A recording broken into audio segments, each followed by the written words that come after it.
আলুগুলো এভাবে ছোট ছোট করে কেটে ধুয়ে আমি সিদ্ধ বসিয়ে দিয়েছি।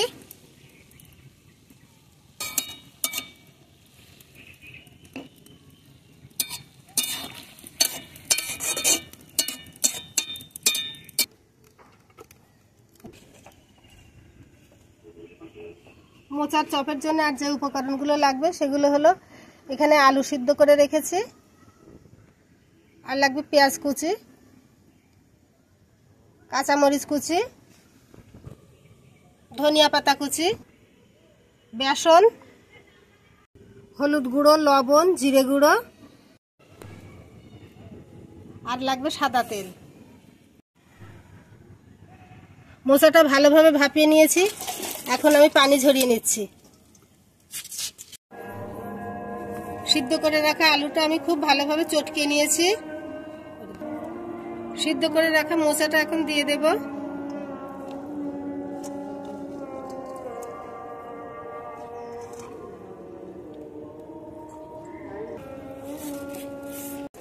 আলু আর মোচাটা এখন খুব ভালোভাবে একসঙ্গে মাখিয়ে নেব।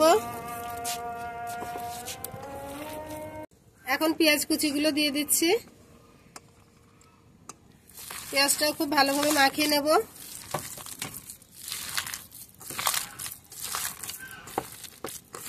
কাঁচামরিচ কুচি,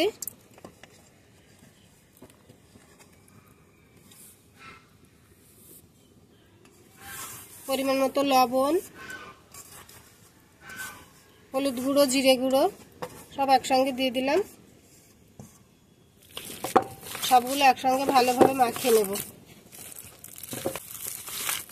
ধনিয়া পাতা কুচি,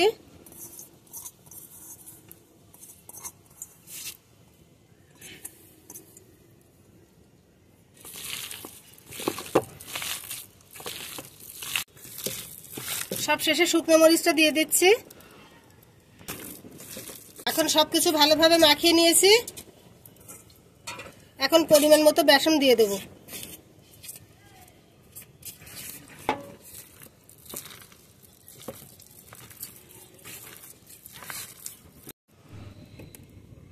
চুলায় কড়াই বসিয়ে দিয়েছি, তেল দিয়ে দিয়েছি। এদিকে আমি মোচার চপের এই ব্যাটারটা খুব ভালোভাবে মাখিয়ে নিয়েছি। তেলটা গরম হয়ে গেছে, এখন আমি একটা একটা করে দিয়ে ভেজে নেব।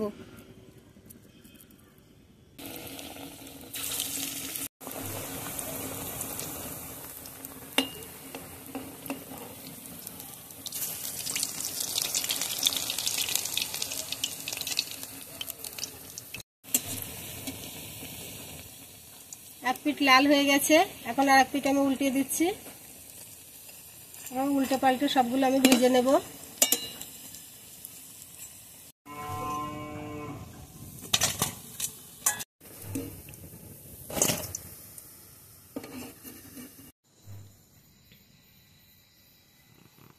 আজকের এই রেসিপিটি ভালো লাগলে একটি লাইক দেবেন, কমেন্টে জানাবেন কেমন হয়েছে, আর আমাদের চ্যানেলটি সাবস্ক্রাইব করে পাশে থাকবেন।